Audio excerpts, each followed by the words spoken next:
Ini, dari buahnya yang buah hitam dan buah oh ada dua hijau. jenis ya, Iya, ada dua jenis, buah hitam dan buah hijau. hijau ya. Nanti Hijau mudanya. Jadi hijau muda. kalau bahasanya ini resen viresen. Oke, oke. Bahasa ininya, Pak. Bahasa ininya. Saya nanti akan menggunakan bahasa yang orang awam aja, ya kan? Jadi ini saat mudanya buah hitam,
Oke rekan Tribuners, jumpa lagi setelah tadi jeda video tersebut.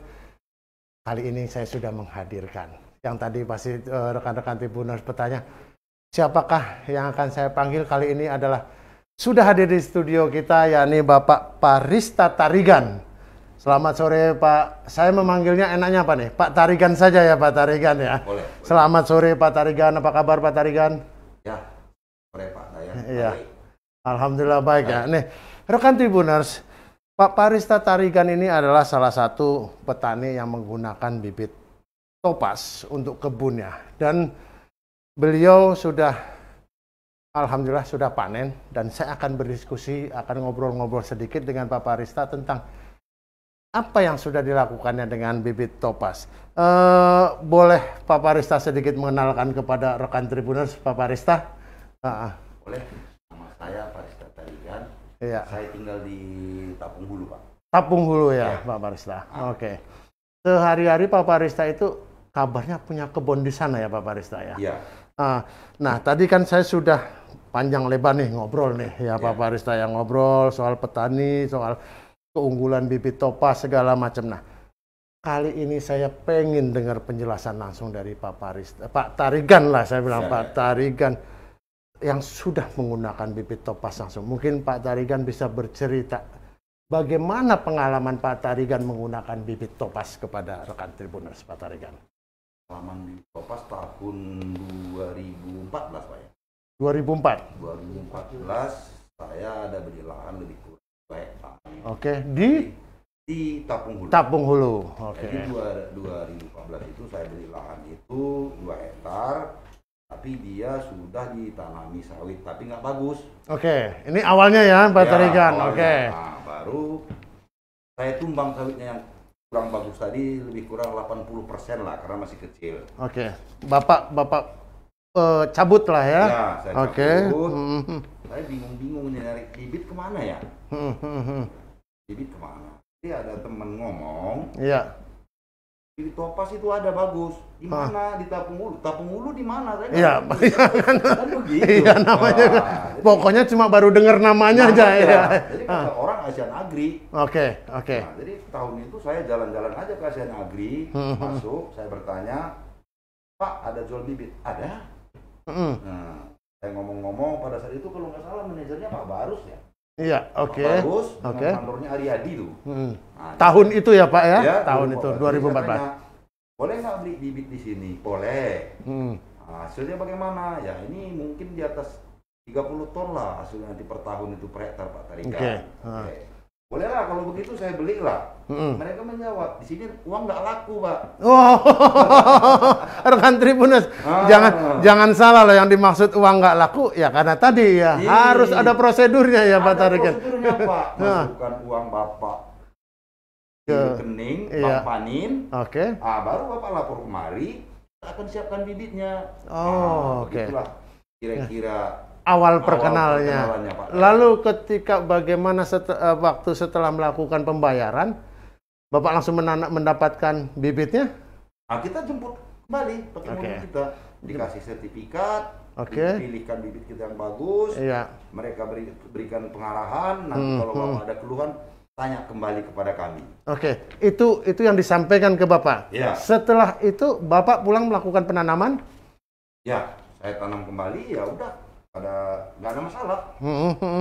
Nah, mulai ditanam itu berarti mulai tahun 2014 itu ya Pak? Ya. Bagaimana Bapak melihat perkembangannya di awal-awal Pak Tarigan? Di awal-awal, kita belum cerita ke ujung ya dulu ya Pak di Tarigan. awal-awal sih, saya nampak perkembangannya dia saja, saya nggak ada keluhan, begitu aja sih nggak ada keluhan.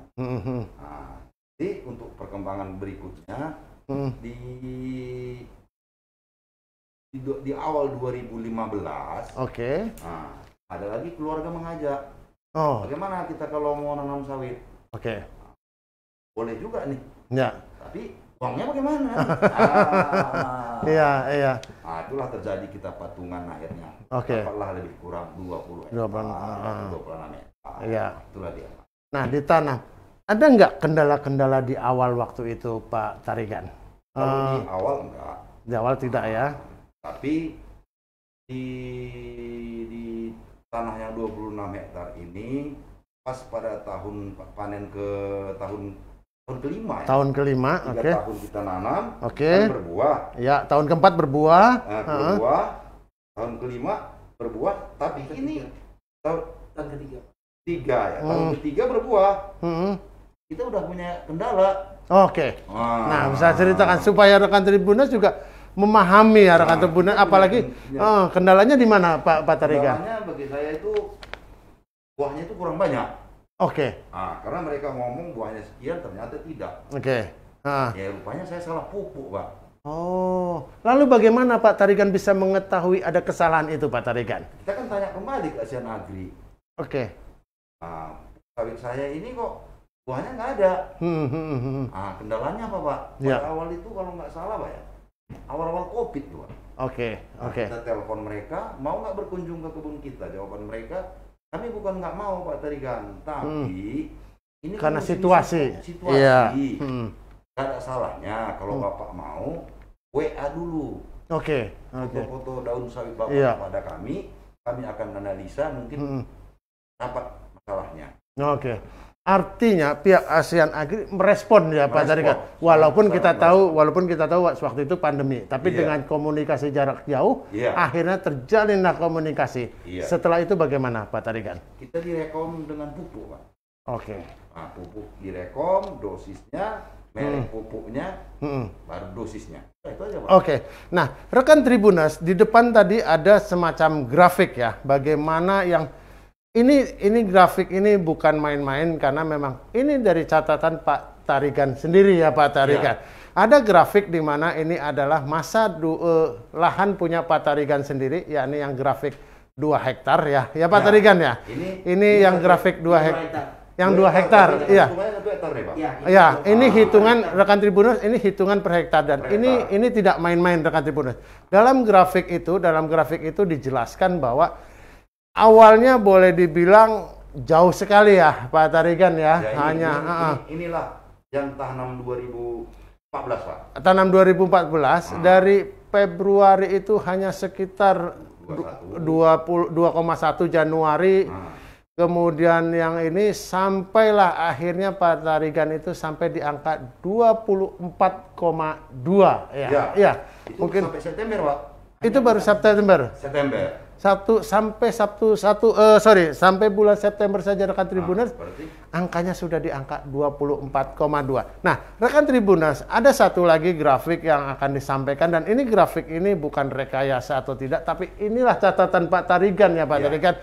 Ada yang pada lahan yang bersama seperti Pak Tarigan bilang tadi sempat dengan keluarga ya, patungan dengan keluarga bahwa dia sudah akhirnya ada sebesar 26 hektar lahan yang diolah bersama keluarga.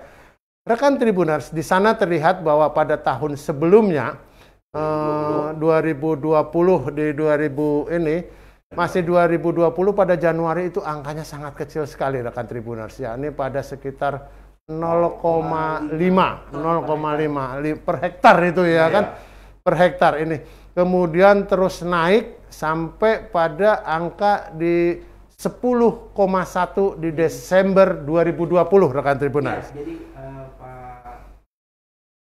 Pak Rista tadi sampaikan bahwa di awal 2020 itu meminta rekomendasi dari Asian Agri dan kami mendampingi dosis pupuknya seperti apa.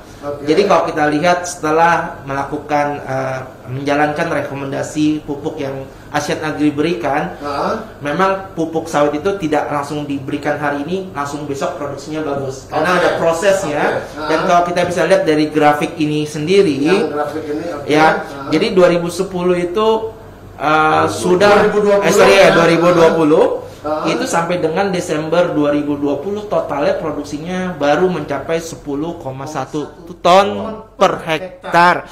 Dan ini saya kasih catatan bahwa ini ditanam di lahan marginal organik, bukan di tanah mineral yang punya potensi produksi akan lebih rendah karena lahannya lahan marginal. Tapi kalau kita lihat juga untuk tahun 2021 itu bahkan baru sampai di September 2021 kalau kita lihat totalnya itu sudah jauh lebih tinggi dibanding total setahun di 2020. Karena di September 2021 sudah mencapai 12,3 ton per hektar. Dengan kalau kita lihat di Agustus September udah rata-rata 2 ton per hektarnya. Jadi kenaikannya. Jadi karena Pak Tarigan berkonsultasi, ASEAN Agri memberikan bimbingan, Pak Tarigan mengaplikasikan apa yang diarahkan, terjadilah peningkatan produksi yang memang sesuai dengan potensinya. Mungkin Pak Tarigan bisa ceritakan sebelumnya rencananya mau seperti apa, Pak? Iya, mungkin bisa cerita sedikit Pak Tarigan. 2020 itu ya kita sih bulan Juni itu sudah dijual, Pak. Awalnya Pak Tarigan? Iya. Wah, ini kayaknya menginspirasi ini ceritanya nih. Kalau mau dijual, tahu-tahu hitung-hitungan, kita nggak cocok. Kita mau jual tawarkan sekian, mereka minta sekian. Sementara kita udah menanamkan saham jadi kurang 3 tahun di situ. Oke. Uang yang sudah masuk dengan tawaran pada kita. Kayaknya kita nombok nih. Ya tentu kita mulailah. Iya. Kita hubungi ASEAN Agri lah, ini bibit kalian nih kemarin janjinya seperti ini, kesalahan saya Pak. Iya. Baru dijawab sama ASEAN Agri, kalau hari ini nggak dijual lagi lah Pak. Oke. Ya. Terus gimana Pak Tarigan? Bagaimana kembali kepercayaan Pak Tarigan tadi bahwa setelah tadi kan sempat mau dijual nih Pak Tarigan, ya kan? Tahu-tahu sekarang bagaimana Pak Tarigan? Ya sekarang sudah di atas 2 kali lipat, mungkin tahun depan ya udah luar biasa lagi lah Pak. Apalagi harga sekarang sedang melambung tinggi ya Pak Tarigan. Lumayan. Artinya apa yang dilakukan Pak Tarigan bisa menjadi sebuah inspirasi ya bagi rekan Tribuner semua bahwa Pak Tarigan ini sempat kebingungan dulu ya Pak Tarigan, memanfaatkan lahannya sempat kebingungan seperti apa dan kemudian akhirnya bertemulah dengan Topaz ya Pak Tarigan. Nah, kalau boleh tahu Pak Tarigan, saat setelah menggunakan Topaz, nah monitoringnya tadi kan Pak Tarigan diskusi ya dengan pihak ASEAN Agri. Iya. Ini diskusinya pemberian monitoringnya, diskusinya itu rutin atau seperti apa Pak Tarigan? Mungkin nanti rekan Tribuners pengen tahu juga ya kan, apakah sebulan sekali atau seperti apa Pak Tarigan? Kita kan pernah juga sih kerja di perusahaan sawit. Oke. Dan kita kan pensiun di tengah jalan. Oke. Jadi pengalaman kita kan ada juga sedikit. Baik. Kan karena di sana namanya orang lapangan, nggak mengerti lah. Jadi kalau sekarang ini, kalau saya rasa nggak ada masalah saya di sawit, produksinya kena, saya nggak pala hubungi ASEAN Agri. Oke. Tapi kalau saya punya masalah, entah ada daun kering, apa segala, langsung saya WA aja ASEAN Agri. Dan langsung direspon Pak Tarigan? Langsung Pak. Paling enggak 1 hari pasti direspon sama ASEAN Agri. ASEAN Agri, dan langsung diberikan jawabannya? Jawabannya besoknya lagi. Oke. Kirim foto sama saya. Nanti akan saya analisa di laboratorium saya, apa kira-kira kekurangannya. Dan langsung akan diberikan jawabannya? Langsung aja di email kembali sama kita Pak. Oh, luar biasa. Jadi cukup hanya dengan memberikan persoalannya, plus foto-fotonya, dan kemudian nanti akan direspon? Direspon. Oke, sejauh ini Pak Tarigan, mungkin Pak Tarigan yang sudah menggunakan ini, menurut Pak Tarigan ya, kira-kira apa yang ingin disampaikan dengan hasil yang Pak Tarigan peroleh? Ya, kalau saya sih, ya jangan ragu sama. Oke. Sudah menerima Pak. Iya. Kalau saya sih kadang-kadang ngomong sama temen, tadi kan prosesnya pokoknya pakai apa? Saya bilang bukan pupuk dulu, bibit dulu. Kalau lembunya umpamanya lembu Aceh, dikasih rumput apapun nggak akan tinggi, cuma gemuk. Tapi kalau lembunya lembu menggali, dikasih rumput banyak pasti dia tinggi. Akan besar. Itulah kira-kira. Artinya bahwa bibitnya dulu diutamakan, kemudian dikelola dengan baik, dan apabila ada pertanyaan-pertanyaan silakan saja untuk bertanya langsung kepada ASEAN Agri ya Pak. Oke, luar biasa sekali rekan Tribuner. Pak Tarigan tadi sendiri dari grafisnya, rekan Tribuner sudah bisa melihat bahwa kemampuan kebun Pak Tarigan yang hanya 2 hektar saja, yang 26 adalah merupakan usaha bersama lah ya Pak Tarigan. yang milik Pak Tarigan sendiri 2 hektar adalah saat ini sudah mencapai berapa tadi? Tadi rata-ratanya udah 2 itu Pak, 6 sudah 24,2 hektar ton per hektar. Per hektar per tahun. Per tahun. Sampai dengan September. Sampai September saja. September, Pak. Iya. Per tahunnya bisa. Nah, berarti kan ini saya pastikan di Desember pasti di atas 30. Di atas 30 ya Pak Tarigan. Iya. Artinya rekan Tribuners, kalau sudah mencapai angka 30, kenaikan yang signifikan ditambah dengan naiknya harga sawit, kita tahu semoga kesejahteraan petani sawit akan semakin meningkat. Ya, kan luar biasa. Terima kasih nih Pak Tarigan atas masukannya tadi kepada rekan Tribuners. Nah, saya akan kembali lagi ke Pak Yopi. Mungkin Pak Yopi bisa menceritakan sedikit nih secara umum ya Pak Yopi ya, terkait tentang Topaz ini sekali lagi Pak Yopi, supaya rekan Tribuners itu lebih memahami. Mungkin Pak Yopi bisa gambaran umumnya seperti apa Pak Yopi? Mungkin bisa menjelaskan di depan. Ya. Jadi untuk secara umumnya kelapa sawit varietas Topaz yang dihasilkan, kita sudah menghasilkan 4 varietas, Topaz 1, 2, 3, dan 4 dengan berbagai keunggulannya. Tapi dengan berbagai keunggulannya tetap pada intinya adalah produksinya mencapai di 24 ton TBS pada TM1 dan rata-rata 38 ton TBS rata-rata dari tahun ke-3 sampai ke-6. Jadi kita selalu berkomitmen Asian Agri untuk memberikan yang terbaik bagi customer Topaz. Akan selalu puas, dan kami tingkatkan juga dari kualitas ketahanannya terhadap varietas penyakit Ganoderma, sehingga kami merilis satu varietas Topaz kami lagi, Topaz GT. Yang Topaz GT juga meliputi semua varietas yang kami miliki. Artinya dari Topaz 1, 2, 3, dan 4 kami pilih mana yang lebih tahan terhadap Ganoderma, itu yang kami rilis sebagai Topaz GT kami. Jadi Topaz GT tidak keluar dari Topaz 1, 2, 3, dan 4 yang kami sudah rilis. Seperti itu. Dan yang terakhir yang boleh saya sampaikan bahwa banyak yang bilang kalau belum pernah nanam Topaz, tandanya belum pernah nanam sawit. Oh, gitu ya. Ya. Karena banyak yang petani sampaikan ke saya, karena kualitas dari produksi Topaz itu boleh dibilang kalau tidak menanam sendiri tidak pernah percaya. Percaya baru bisa nanam sendiri. Karena dengan yang tadi saya sampaikan bisa mencapai 24 ton itu suatu hal yang memang sangat jarang, tapi kami bisa bilang kami teruji dan terbukti. Oke. Itu yang ingin disampaikan rekan Tribuners. Jadi kita tahu di sini sudah rekan Tribuners, di sini sudah ada Pak Yopi, kemudian ada Pak Tarigan selaku petani yang sudah menggunakan bibit Topaz sendiri. Artinya bahwa Topaz ini adalah varietas yang tidak main-main. Sudah terbukti, bahkan mulai dari prosedur pembeliannya saja sudah punya aturan bahwa ini asli, tidak main-main, dan tidak dijual dimanapun kecuali melalui Asian Agri langsung. Nah, tak terasa rekan Tribuners, kita cukup panjang ngobrol nih ya Pak Tarigan ya. Pak Yopi sudah cukup panjang mengulas, dan kira-kira nih rekan Tribuners, kalau memang masih ragu, masih bingung, bisa langsung tadi yang seperti disampaikan oleh Pak Yopi, hubungi saja di Asian Agri atau di nomor ini yang sudah disampaikan. Silakan saja.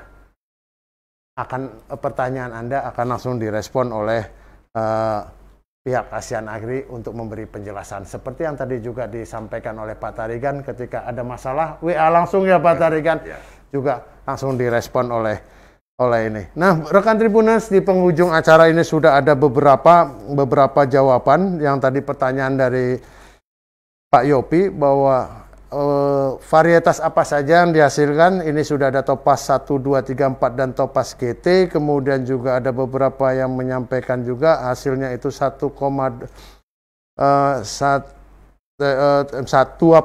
ton per tahun atau per tahun, dan sudah ada beberapa jawabannya.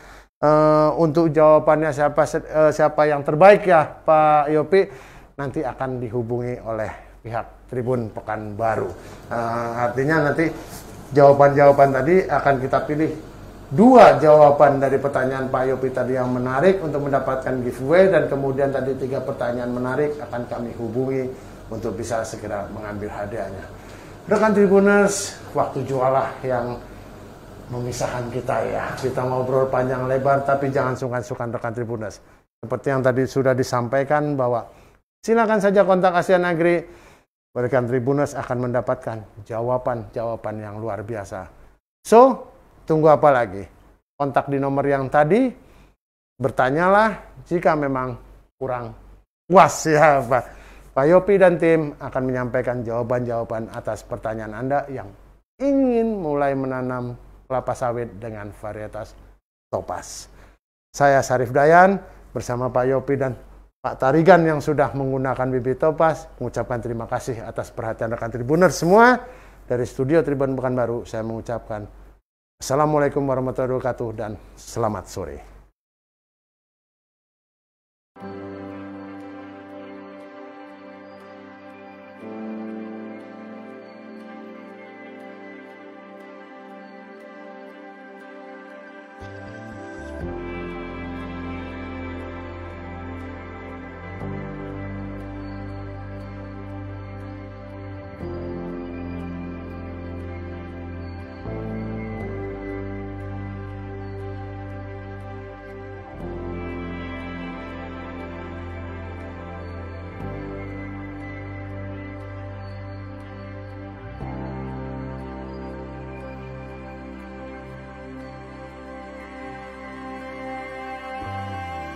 Keunggulannya adalah cepat berbuah.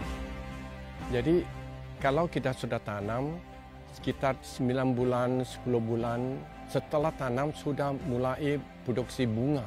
Kita harus buang bunga yang awal sehingga pertumbuhan itu menjadi lebih kokoh. Nanti setelah kita biarkan buah jadi, bisa produksi buah jauh lebih tinggi, buah besar. Kita punya pertumbuhan juga cukup baik, cukup cepat. Sehingga saya kira 27 bulan atau lebih awal sudah siap panen. Dengan besar tandan sekitar 5 hingga 6 kilo per janjang. Selain itu adalah pertumbuhannya agak merata dan cepat. Dengan menggunakan bibit Topaz dari Asian Agri, masa panen kami bisa lebih cepat.